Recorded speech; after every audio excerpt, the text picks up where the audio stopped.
नमस्कार दोस्तों। तो आपने इस वीडियो का थंबनेल तो देख ही लिया होगा कि पाकिस्तान जो है वो आपको कभी डिसअपॉइंट नहीं कर सकता एंटरटेन करने में। मतलब पाकिस्तान कुछ ना कुछ ऐसा काम करते रहता है, वहाँ की सरकार कुछ ना कुछ ऐसा काम करती रहती है कि लोग जो है उनके मज़े लेते ही लेते हैं। वो एंटरटेनमेंट का एक मतलब ज़रिया हो गया आज की डेट में, कोई सीरियस नहीं लेना चाहता, तो ऐसा कुछ ना कुछ वो करते ही रहते हैं। अभी फिर उन्होंने ऐसी ही एक और घटना कर दी है। अब ये घटनाक्रम में हुआ क्या, आपको पता है कि चाइना ने वहाँ पर बहुत पैसे लगा करके एक बहुत अच्छा बड़ा एयरपोर्ट बनाया जिसको ग्वादर इंटरनेशनल एयरपोर्ट के नाम से जाना जाता है। अब इस ग्वादर इंटरनेशनल एयरपोर्ट का जो काम है वो ऑलरेडी बहुत पहले ख़त्म हो चुका है। सिर्फ एक चीज़ बची हुई है, इनॉग्रेशन। और ये इनॉग्रेशन जो है वो पिछले 6 महीने से हो ही नहीं पा रहा है।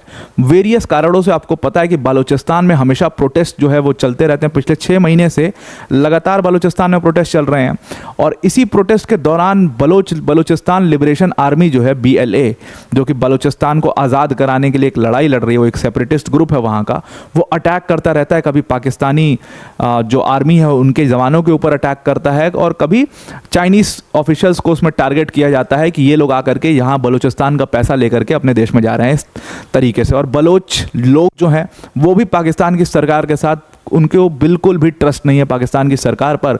उनका ये कहना है कि बच्चों को या प्रोटेस्ट में जिन लोगों को उठाया जाता है उनको गायब कर दिया जाता है। इन सारे डिसकंटेंट्स की वजह से पाकिस्तान में ये जो ग्वादर इंटरनेशनल एयरपोर्ट है जिसमें चाइना ने फंड किया है, वो एयरपोर्ट इनॉग्रेट ही नहीं हो पा रहा था। अभी पिछले कुछ महीनों में, 1 महीने 1.5 महीने पहले की ये खबर है, जब इस एयरपोर्ट को इनॉग्रेट करना था, शहबाज शरीफ जाने वाले थे, लेकिन वो प्लान को कैंसिल कर दिया गया।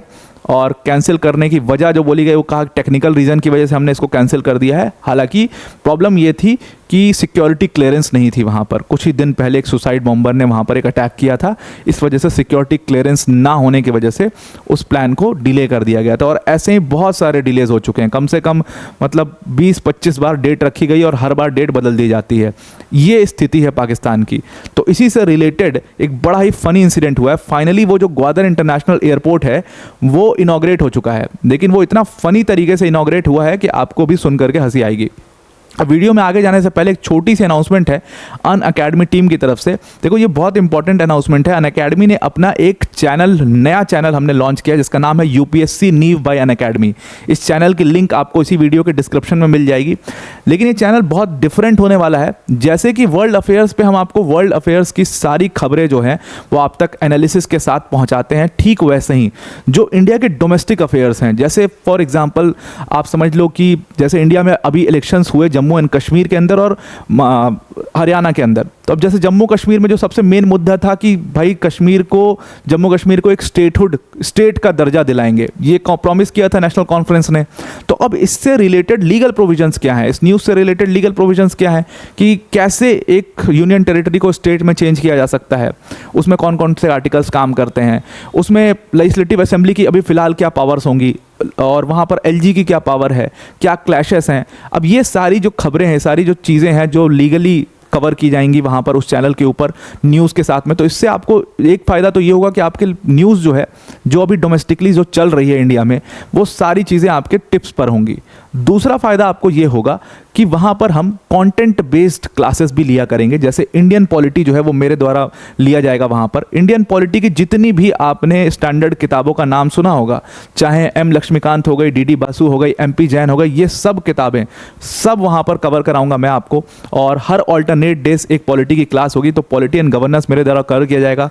जो आप इस तरीके के डायग्राम्स देख रहे हो, ये फ्लो चार्ट्स देख रहे हो, इनका इस्तेमाल करके आपको काफ़ी बेहतर कंटेंट देने की कोशिश उस चैनल पर की जाएगी। ना ही सिर्फ पॉलिटी बल्कि इसके अलावा और भी वहाँ पर सब्जेक्ट्स जो हैं वो कवर किए जाएंगे। तो कोई भी स्टूडेंट किसी भी एग्जाम की प्रिपरेशन कर रहा हो, I am not only considering the UPSC candidates, the CSC candidates, किसी भी एग्जाम की अगर आप प्रिपरेशन कर रहे हो, अगर एक होलसम आप सब्जेक्ट के ऊपर अपनी पकड़ बनाना चाहते हो इंडियन पॉलिटी के ऊपर, तो आप उस चैनल को ज़रूर से ज्वाइन कर सकते हो। डिस्क्रिप्शन में उसकी लिंक मिल जाएगी। अगर आप किसी भी एग्जाम की प्रिपरेशन नहीं भी कर रहे हैं और आपको इंडिया के पॉलिटिकल स्ट्रक्चर में काफ़ी इंटरेस्ट है, इंडिया के कॉन्स्टिट्यूशन को समझने में इंटरेस्ट है, तो भी आप ज्वाइन कर सकते हो। आपके लिए भी वो क्लास बहुत आसान भाषा में, एकदम लेमेन्स टर्म में, एकदम लेमन लैंग्वेज में आपको वो समझाया जाएगा। ऐसा कुछ भी नहीं कि बहुत हाई फाई कोई मैं वर्ड्स यूज़ करूंगा जो आपको समझ में ना आए। बिल्कुल बेसिक से और लेमन लैंग्वेज में आपको सारी चीज़ें एकदम समझा दी जाएंगी, जिससे आपको पूरा इंडिया का पॉलिटिकल स्ट्रक्चर समझ में आ जाएगा। अब आ जाते हैं अपनी वीडियो पर वापस। तो अभी रिसेंटली हुआ क्या है कि चाइना के जो प्रीमियर हैं वो पाकिस्तान पहुंचे थे, और पाकिस्तान की जो उनकी विजिट थी उसका मेन एजेंडा जो है वो एक्चुअल तो कुछ और है। उनका मेन एजेंडा था शंघाई कॉरपोरेशन ऑर्गेनाइजेशन की समिट होने वाली है, जहां पर हमारे एस जयशंकर साहब और इंडिया का डेलीगेशन भी वहां पर जा रहा है। तो उसी को अटेंड करने चाइना के प्रीमियर पहुंचे हैं। अब क्या हुआ था ना कि चाइना के प्रीमियर से पहले जी जिनपिंग यानी चाइनीज़ प्रेसिडेंट को इनवाइट किया था पाकिस्तान ने कि भाई आप आ जाइए और हमारे यहाँ पर आकर के जो आपने ग्वादर एयरपोर्ट खुद बनाया है आकर के देख तो लो, तो आप उसको इनॉग्रेट कर दो।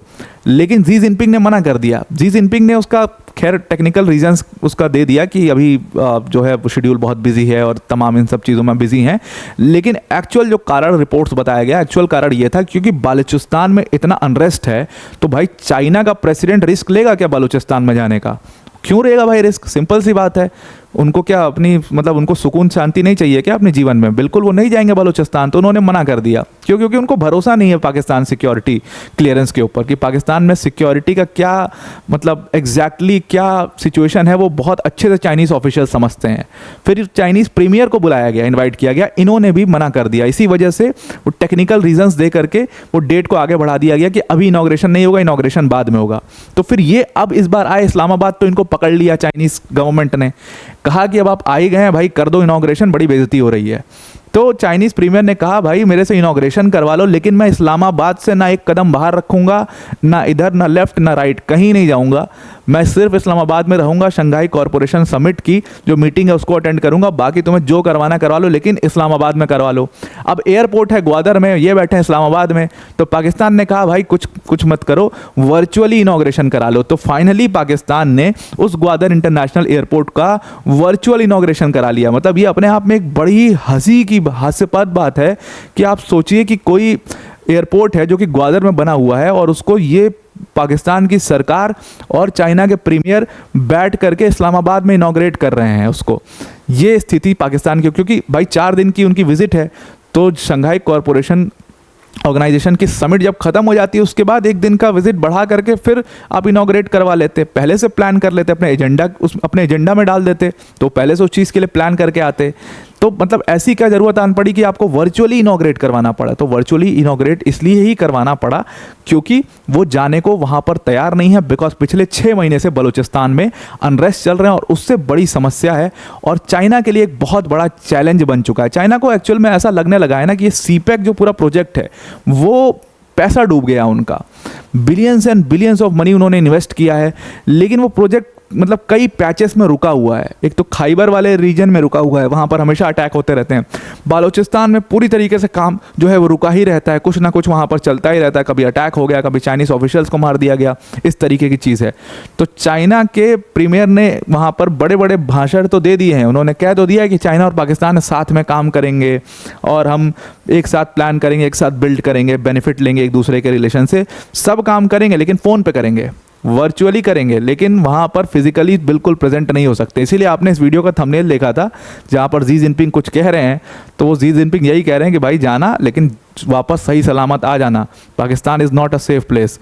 तो बिल्कुल पाकिस्तान जो है वो सेफ प्लेस नहीं है। अब ये ग्वादर इंटरनेशनल एयरपोर्ट को एक्चुअल में बनाया ही इसीलिए गया। इसको बनाने का कारण ये था कि क्या होता था कि चाइनीज़ ऑफिशियल्स आते थे, कराची का जो एयरपोर्ट है उसको इस्तेमाल किया जाता था। सबसे बड़ी प्रॉब्लम कि वहाँ पर ट्रैफिक उतना नहीं है, एक तो फ्लाइट्स का जल्दी फ्लाइट्स नहीं मिलती थी, तो या तो इस्लामाबाद से आप आओ और इस्लामाबाद से फिर ट्रैवल करके जाओ ग्वादर, जो कि बहुत बड़ा डिस्टेंस है, 2,000 करीब मतलब किलोमीटर का है डिस्टेंस। और कराची में सिचुएशन ये है कि कराची के बाहर के आउटर की रोड आप देखोगे और वो जो बलूचिस्तान के लिए जा रही है वो रोड आप मतलब गज़ब की रोड है, वो ज़बरदस्त बनी हुई रोड है, तो वो भी समस्या थी। तो उनको बड़ी प्रॉब्लम होती थी चाइनीज़ ऑफिशियल्स को, उनको तो आदत नहीं है इतने ट्रैवल करने की, तो उनको बड़ी प्रॉब्लम होती थी इस चीज़ से। इस वजह से उन लोगों ने ये ग्वादर इंटरनेशनल एयरपोर्ट को बनवाना और फंड करना शुरू किया, और जैसे ही फंड किया, बनना एयरपोर्ट शुरू हुआ, तभी जो डिस्टर्बेंस है पाकिस्तान में वो अपने पीक पर पहुंच गई और बलूचिस्तान लिबरेशन आर्मी ने लगातार जो है वो अटैक करना शुरू कर दिया। बहुत सारी अटैक की घटना आ गई आपके सामने, और उस अटैक में भी रिसेंटली पिछले महीने की मैं आपको बात बताऊं तो एक अटैक हुआ चाइनीज़ ऑफिशियल्स के ऊपर। चाइनीज़ कॉन्वॉय जा रहा था जिसमें 2 चाइनीज़ नेशनल्स की डेथ हो गई। जिसमें से एक इंजीनियर था, वो इसी सीपेक्स से जुड़ा हुआ व्यक्ति था, और उसको घात लगा करके बलूचिस्तान लिबरेशन आर्मी ने वहाँ पर अटैक किया और वो चाइनीज़ ऑफिशियल्स मारे गए। पिछले 3 साल का अगर आप डेटा निकालोगे तो ये तो रिकॉर्डेड नंबर ऑफ डेथ्स हैं, तो रिकॉर्डेड नंबर ऑफ डेथ जो है वो है, लेकिन 40 से 50 चाइनीज़ ऑफिशियल्स ऑलरेडी मारे जा चुके हैं, और इसीलिए चाइना और पाकिस्तान के जो टाइज़ हैं वो भी बहुत ज़्यादा ख़राब हो चुके हैं। तो इसी वजह से जब प्रीमियर ली आए, उन्होंने कहीं भी जाने से मना कर दिया, और वो शंघाई, जैसा कि मैंने आपको बताया, शंघाई कॉरपोरेशन ऑर्गेनाइजेशन की समिट के लिए आए, और तब उनसे वर्चुअली इस एयरपोर्ट का उद्घाटन वहाँ पर करवा लिया गया। पहली बार पिछले कई सालों में ऐसा देखा गया कि पाकिस्तान की सरकार जो है वो पूरी तरीके से बलूचिस्तान को लेकर के बैकफुट पर आ गई है। आर्मी को अल्टीमेटम दे ही दिया है वहाँ के नेताओं ने कि भाई बाहर रहना है बलूचिस्तान के, घुसना नहीं है बलूचिस्तान में। पाकिस्तान की सरकार के खुद प्रधानमंत्री शहबाज शरीफ का कहना है कि मैं बलूचिस्तान के लोगों की प्रॉब्लम्स को समझ रहा हूँ और मैं उनके साथ बहुत क्लोजली काम करना चाहता हूँ पीस और सिक्योरिटी के लिए। उनका ये बैकफुट पर आने का कारण सिंपल सा एक ही है कि चाइना जो है वो बहुत नाराज़ है बलूचिस्तान में सब प्रोटेस्ट वगैरह को लेके, बिकॉज उसके पैसे डूब रहे हैं और अब प्रोजेक्ट जो है बहुत डिले होता चला जा रहा है। तो आई होप आपको ये पूरा आर्टिकल समझ में आ गया होगा। अब वीडियो को एंड करने से पहले जो मैंने आपको अनाउंसमेंट की थी अनअकैडमी टीम के बारे में, वो अनाउंसमेंट आपको एक बार और दोहरा देता हूं कि हमारा जो चैनल है उसकी लिंक आपको, जो नए वाला चैनल, उसकी लिंक आपको इस वीडियो के डिस्क्रिप्शन में मिल जाएगी। चैनल का नाम है यूपीएससी नीव बाय अनअकैडमी, और इसमें हम डोमेस्टिक अफेयर्स की जो डेली न्यूज़ होंगी उसको कवर करेंगे, वो मेरे द्वारा कवर किया जाएगा। और उसके अलावा हर ऑल्टरनेट डेज पे मैं एक इंडियन पॉलिटी की क्लास लूँगा, इंडियन पॉलिटी और कॉन्स्टिट्यूशन, दोनों चीज़ें आपको एकदम क्लियरली यहाँ पर डिटेल डिस्कशन के साथ समझ में आ जाएंगी आने वाले कुछ समय में। तो आई होप आपको पूरा आर्टिकल समझ में आ गया होगा। आज के लिए इतना ही। Thank you and have a nice day.